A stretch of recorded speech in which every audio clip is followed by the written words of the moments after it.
Dorado, how you doing? Good to see you, Vanessa. How are you?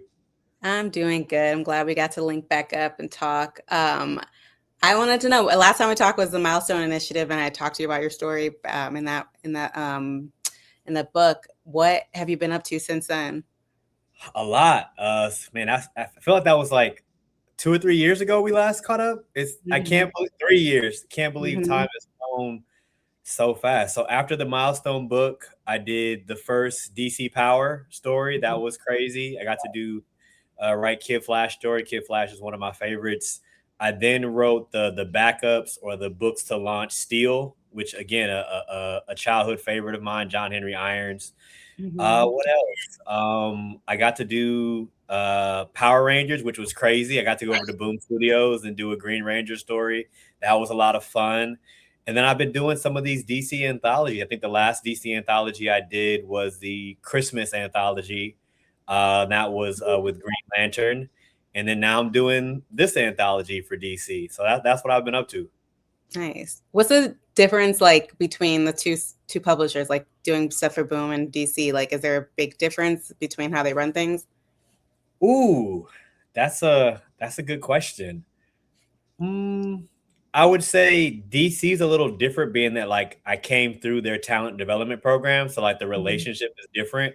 Versus Boom, I'm really fresh and new over there, so I'm still getting to know people, and they've had people come in and out. So, but the people over at Boom are really fun, Hmm.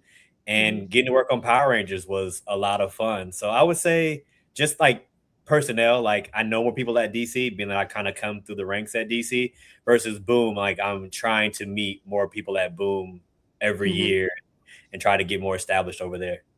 Nice. How did you get into the Power Rangers project then?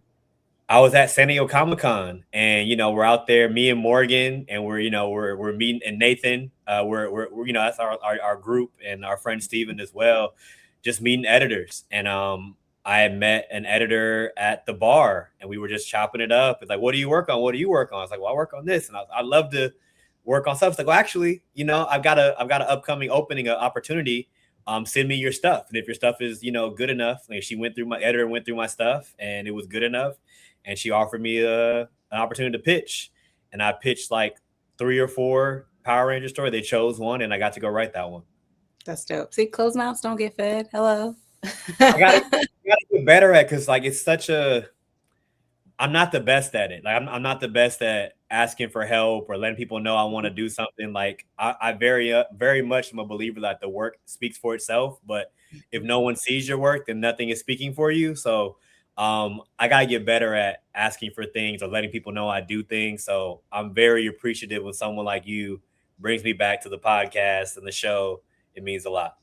Yeah, definitely. Well, okay. So why I want to get to the story in the DC Supergirl special. Why did you want to write this story specifically? You written Kid Flash in the past, and now you're doing this Jay Garrick story. Do you just like writing the Flash family, or like was this something that you wanted to do? A little bit of both. So like I'm a big Flash fan. Like I've got like I don't know, we got 3 Flash Yeah, omnibuses Flash. right here. Definitely a Flash family fan. I also like the Flash mythos and the reverse Flash mythos. And then like my last name is Quick, so everybody's like it's a matter of time before you get to write a Flash book. So we're trying to manifest that, but also putting in the work in. I've just always loved the Flash. There's not a Flash that I don't enjoy, even some that have been forgotten about over the years. Um, Hmm. when I got the opportunity, I pitched 3 other stories, and the Jay Garrick story was my wild card story. I think they're going to let me do it, and then they let me do it. I was like, oh, okay, we're doing this, and I got to write it. But I pitched a Nightwing and Batgirl romance story. I pitched a Bruce Wayne, Selena Kyle love story. There's somebody else I pitched too, but the one they gravitated to was Jay Garrick. It was also the most challenging story out of the group Hmm. of stories that I pitched. The other ones were a lot easier, and I had them a little more mapped out in my head. But they chose this one, and I got to writing and got it done. Why was it the most challenging? Um, because I think I had the other stories a little bit more mapped out, and I Hmm. think those, like, we have a lot more, I would say, like, I'm big on research. So Mm, like there's so much research you can do for like Bruce and Selena and for Nightwing and Batgirl Dick and Barbara. Like there's, you know, from yeah. TV to cartoons, like there's so much you can pull from. For Jay and Joan, there's a lot of stuff on Jay, but Joan Mhm. not as much. So that was a little bit harder, but I really got into some of Jeff Johns, JSA, and Jay Garrick work. And then Jeremy Adams did a Jay Garrick run, which I really kind of pulled from. And then I pulled a Mhm. little bit from the Flash TV show with John Wesley Shipp, the actor that played Jay Garrick. Yeah. Um, and I think kind of all that kind of helped me shape who Jay was going to be in this story, but also even more importantly, give me a little bit more talk about Joan and what type of person Joan is. And that was a challenge, but it was a lot of fun. Yeah, I was gonna say, it felt when I was reading it, it felt like super modern. Like I was like, this is like a nice take on Jay, because like sometimes people write him so like an old. I don't know. I felt like Yeah. it was like captured a good spirit of Jay. But why did you write? You could have written any story about Jay and Joan. Why did you write from the perspective of her being dead? You got right to it. I was thinking about, you know, I pull from like anime and TV and stories and just all things that inspire me. I think about like a superhero and your partner, your wife doesn't have superpowers. If you don't get killed by a villain because of your biology, you're probably gonna live longer. So I was thinking about like a speedster. I thought about like, you know, like Dragon Ball Z and like Goku and Vegeta they haven't aged physically, but they've aged in number. Like they look the same, and like Bulma's gotten older and things like that. So I kind of thought about like Jay. It's like Jay is old. He can't, you know, he debuted in like the 40s or the 50s, and he's been around forever. And I was like, man, what does this life look like when he's kind of not running anymore, when he's slowing down? And I thought about that. It's like, man, at a certain point, because he is a speedster and superhuman, he's probably gonna outlive friends and family. And I was like, what would that man do? I don't know if he would remarry. I don't think he'd do that. I think he'd really be grateful for the life he lived with Joan. And I think he'd be forever indebted to how Joan was there from day one. Like Joan was there when he got his powers, when he lost his powers, when universes merge, worlds collide. I thought that'd be an interesting perspective on an older like man kind of showing devotion to his wife. I think about a man in the 40s and 50s, like probably wasn't the most affectionate starting off, but probably as time, age, society changes, he probably can express himself more. And I try to do that with the story. Like I was really saving the 3 words, I love you, for as long as I could, because I think an older man would probably struggle vocalizing that until he just absolutely has to. And that's what I was trying to do with the story. Oh, I love that. So you went through like the entire, it feels like his entire history, which was pretty cool the way it was drawn out and written. What was your favorite moment in that to like, because there's so many iconic moments that Jay's been in, like sitting around the Justice Society table, all that. What was your favorite moment to like write, or like little moment to write? That's hard. Yeah, you're asking some really good questions.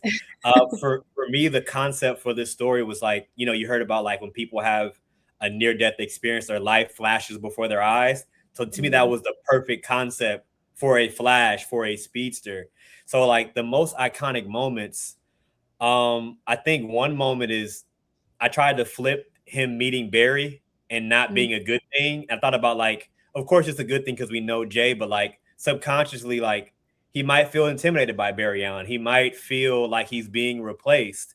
And then with them not having kids, I was like, oh man, was Joan the one that kind of embraced Barry more to make Jay feel more comfortable, right? So I think that was one of my favorite moments. And I think another moment would be uh, Jay and Joan not being able to have kids and actually showing that there, and just how Jay feels is his fault because he's a superhero and his biology is different. And Joan just loves him so much. She's just like woman's intuition. She knows that it's just not their time yet. I feel like that was right up there. And then I would think the last moment of my top 3 is when Jay meets his daughter for the first time and she's already a teenager. And there's this whole thing where he's happy to be a father, but he didn't believe that he had a kid. And not like he didn't think the kid was his, but he just think that a 16-year-old shows up out of the timeline and your wife remembers her, but you don't. I thought that was a heartfelt moment, and the way his daughter was able to kind of console him and be like, "It's okay, you found me, like you came." To me, those are like my top three Jay Garrick trials and tribulations. Yeah, I think those are like my top. You have some hard questions, but yeah, those are my top. All right, that's dope. I love it. I love Jay. I think he's probably of the like big of the top Flashes. He's probably the most underrated. So I appreciate like the moments that you hit. Was there anything that you wanted to keep like put in there but had to leave out for like time constraints or whatever? Ooh, that's a good question. Time constraints and stuff. I wanted a little bit more JSA action. Just Mm-hmm. wasn't enough time and space. And then I kind of wanted to explore Judy Boom's life a little bit more, Mm-hmm. because it does take place after her mother has died and their relationship, and she's a hero.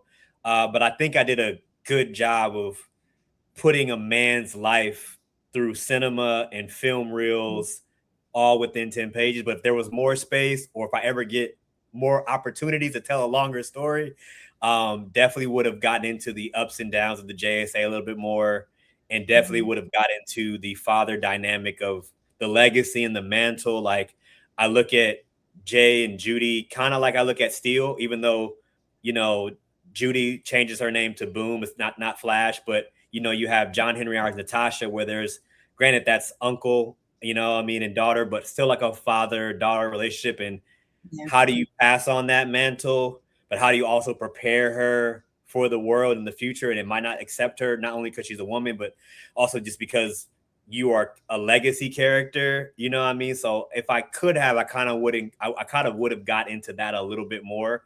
And what does it Mm-hmm. mean to not only pass the mantle, but pass the mantle to your child, knowing all the stuff you've been through with, the reverse flashes and all the other type of villains you've had to face, things like that. Like, how do you prepare your child for that? I think I would have gotten into that a little bit more. Nice. Yeah, I think that would have been pretty. I love that. I love the passing of the legacy, and especially when it comes to like the dads and daughters, because I feel like there's not enough of that, and I really appreciate that. Oh, nice, Um, nice. what was the process like working with Laura on the art? Did you guys work pretty collaboratively, or she kind of just took the art and just ran with it? Everybody keeps asking me that, and like, because Laura is such like a star, you know what I mean? Like, Laura has like hundreds of thousands of followers. When you work on anthologies, sometimes you don't really get to speak too much to your Mhm. collaborator, so you have to give your editor a lot of props and thank you for matching your story with a good art, with a good artist. But I reached Mhm. out to Laura. I DM'd her. I was like, hey, I heard we're gonna be working together. I love your art. If you have any questions, reach out to me. And she just told me how much she loved the story and how much heart it had. And she was like, Nice. this has a lot of emotional ups and downs for a 10-page story, but it works. And she Mhm. was super excited to tell the story.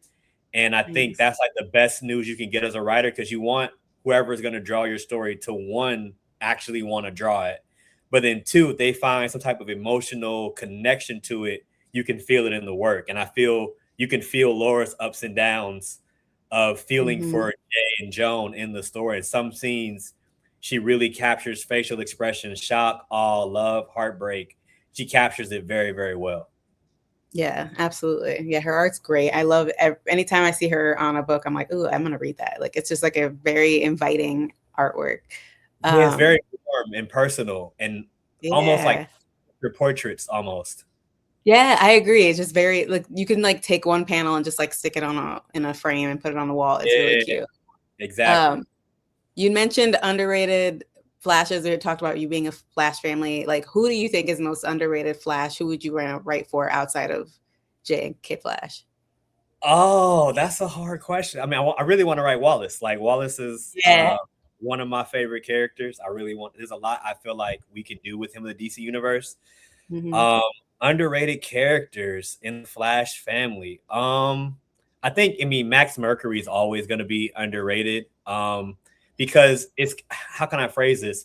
Him and Jay kind of occupy a similar role, is that Hmm. they're like they're not Allens and they're not West, but they're both connected to the Speed Force, and they both have gone on their own adventures and have a lot of knowledge to give. Sometimes they'll often pair Max Mercury with Impulse. That's kind of like his, like Yeah. steer him in the right Mhm. direction. But I would say Yeah. Max Mercury is probably an underrated speedster.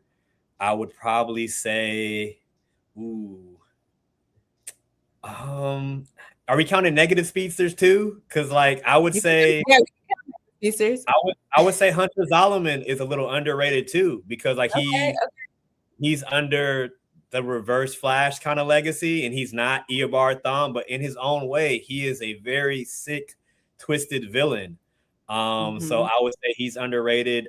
Inertia, who is like often the Yes, clone of agree. Pulse, Mhm. very underrated. So yeah, those are some underrated speedsters, I would say for sure. I mean, I would still say Jay is underrated because they Agree, look at yeah. him like he's old, but like for me, Jay is like Gandalf on Lord of the Rings. Like he's like that wise sage Yeah. mentor. Like if you got to get in the trenches, Jay Garrick's gonna have your back, and he might sacrifice himself like a Gandalf to save you. So I feel like although Jay is old and whatnot, he himself has a lot to teach and learn. Not learn, but a lot of game and knowledge to give, and like you can look for him for advice in tight situations. But yeah, those are Yeah. some underrated speedsters, positive and negative. Yeah, I think there was a panel that was like you had written where Jay was talking to Batman and Wonder Woman, and they were kind of like learning from him or something. Or did I just make that up in my head? Yeah, Yeah, I no, love you had like so it was like when the universe had merged and like Jay thought he was gonna retire, and Joan that. is Mhm. like, they're all young, they're kids, like they're gonna need some guidance. And Barry Allen Flash introduces Jay Garrick to Batman and Wonder Woman. I tried to give the Batman stoic, like you do quick, clean, efficient work. You know what I mean? Like, and that's like Batman speaks, like, I respect you, we can learn from you. But yeah, yeah. Nice. Yeah, I love that. What's the hardest part about writing any Flash story? Oh, I mean, that's you ask hard questions because like I consider all of this like a privilege, right? All of this is an honor, right? Anytime DC gives me a call or boom, hopefully Marvel gives me a call in the near future. Mhm. But anytime you get to write comic book characters, it's an honor. So I don't really look at things in the lens of hard versus just, am I gonna do right by this character? Am I gonna do right by the artists and the writers and the colorists that have drawn them prior? I think the hardest thing I guess about a speedster is that you've got to find. You said the Flash, right? Writing the Flash. I say Mhm. speedster, Flash, interchangeably. But I Yeah, think yeah.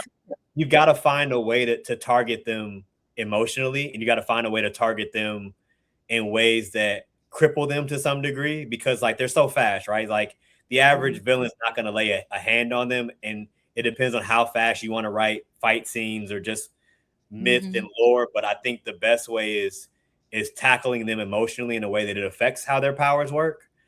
Because like there's so much, everything that Mark Waid did, everything that Jeff Johns did, Joshua Williamson.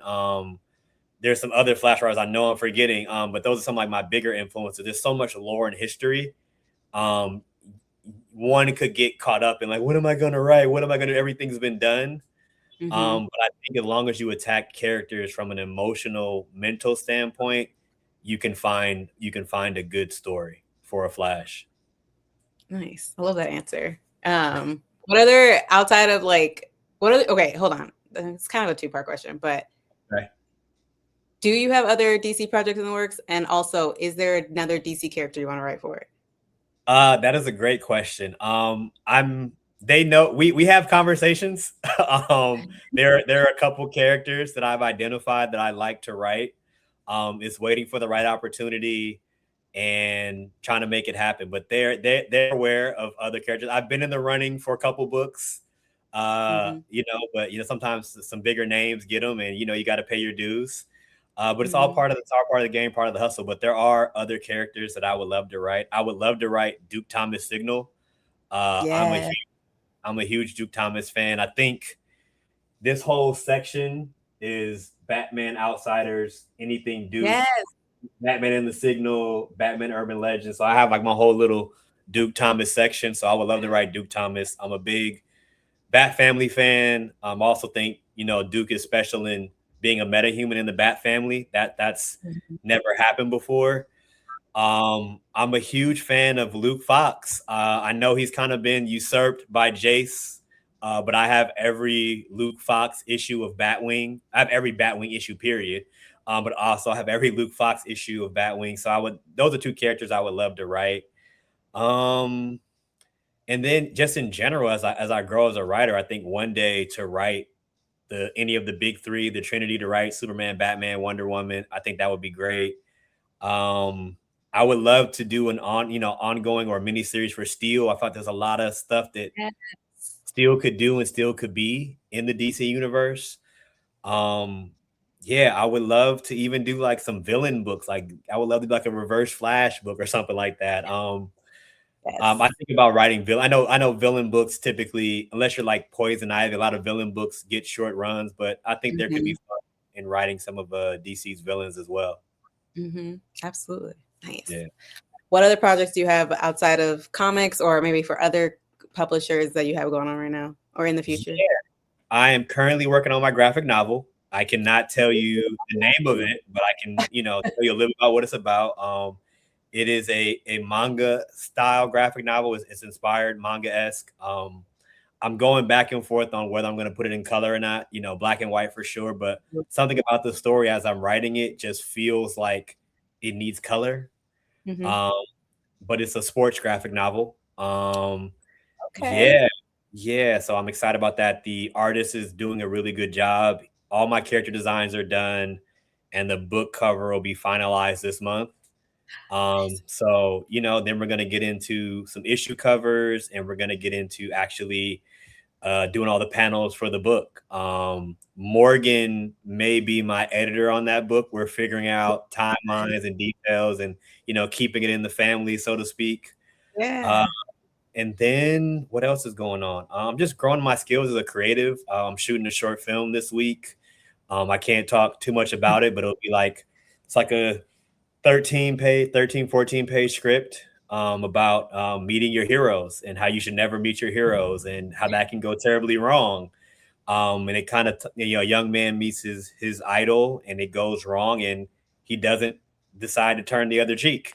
And I think that's a very interesting perspective to take. I think it's kind of inspired by my life a little bit, but loosely. Like I think from my career in advertising and sports and entertainment, I've gotten to meet a lot of athletes, actors, entertainers. Some I've met have been amazing and they are Mhm. more than you ever thought they were. And I've met some that were like terrible and I never want to work with them again.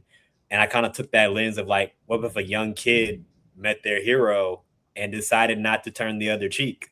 What road would that take them on? And that's what the film is about. So Ooh, I'm prepping for that. We're shooting this weekend. So it's exciting. It's nerve wracking. Directing is a new talent that I've been working on. And I just want to continue to grow my skills.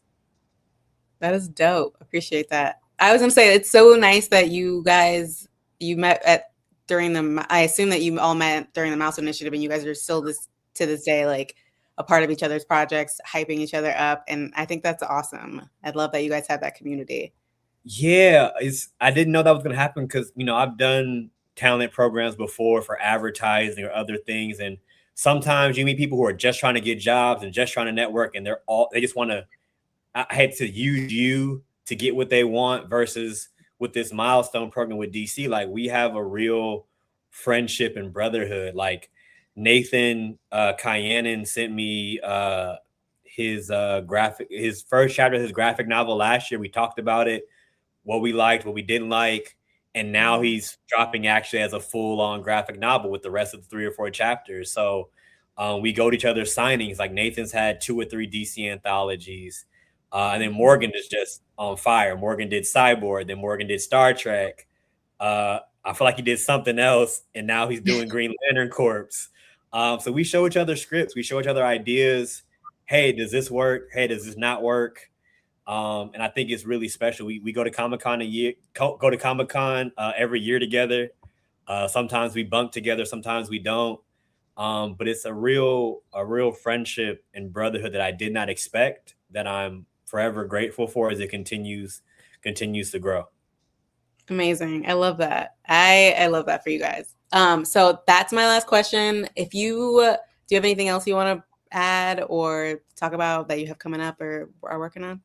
Man, I was that's a lot of questions. Anything else coming out or working on? You've got the gist of what's coming out and what's working Yeah. on. Talking to DC about getting some mini series or ongoing. We're working on it. We'll see how things go. Talked about the Mm-hmm. short film. Talked about my graphic novel.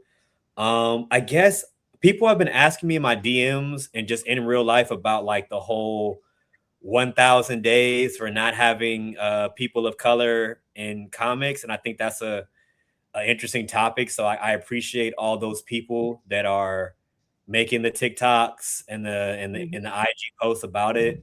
And I would encourage people to support people like you because you are doing the work of not only covering diverse comic, the people of color, the writers, the artists, but also we got to show up and buy these Mm-hmm. comics. So like my rule of Yeah. thumb is anything that comes out black at DC or Marvel, like 90% of the time, I just add it to my pull list.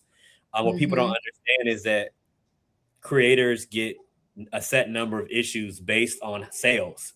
So, Yeah. like that first issue doing big numbers, that may automatically or close to automatically green lighting another 3 or 4 issues, another 5 issues, right? But we Yeah. live in a world right now where, like, if you don't sell in those first 2, 3 issues, you're probably not going to get past 5 or 6.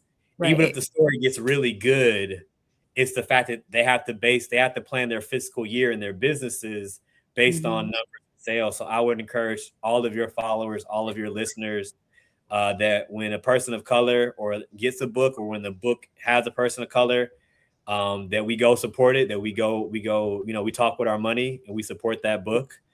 And that again, appreciate all the people doing the 1,000 days thing because there is a market for us. There's a market for our heroes, and our stories need to be told, and to be told by people who look like us as well. And Yep. if we can do that, I think we will get more books. Yeah, and then other than that, support your independent creators. Stephanie Williams has a few Yeah. independent books. Got Roots of Madness at Ignition Press. Stephanie has Temporal at Mad Cave. Mm-hmm. But yeah, support your indie creators. I'm always going to support Anthony Piper, Trill League. He taught me a lot about comics. Um, Tyler F. Martin has The Antagonist. Um, yeah, a lot of people. We got the brother doing Wingless Comics. He's got his thing going. Mm-hmm. Danny J. Quick. We are not related at all by any means, but he's a good guy, and he's got the Ace Blade comics. So definitely try to support indie comics as well because if we can't get it at the big two, there are people at home working a job using their hard-earned money to create comics for us, and they can make more comics if we support it, if we go out and get it. Mm-hmm. Um, yeah. DC Supergirl #1 is on sale January 28th, featuring my story, Jay Garrick and Running on Love. I think we've got like 3 different covers. So there's like Yes, I love that one. That's so cute. cover with fire. DC snuck me some holographic covers, kind of Yes. effect Ooh. fire, and then That we one's have sexy. the standard cover. Mhm. That's what every comic book shop will have. But yeah, support this anthology. Comes out January 28th. That's like a day or two from now. Might be Mhm. tomorrow. I don't know. My days are just a blur. But support this anthology, and then look forward to the Supergirl movie coming out in a few months as well. Yes, I'm so excited. I cannot wait. Lobo, Jason Momoa's Lobo. We've been waiting for so long, and I'm Yeah, so glad we that, waited patiently. the easiest cast probably in Marvel or DC ever. The main man, Right. I agree. the main man easily. Easy. Exactly. Period. Yeah. All right, Dorado. It was great talking to you. Thank you so much for your time. Thank you for having me.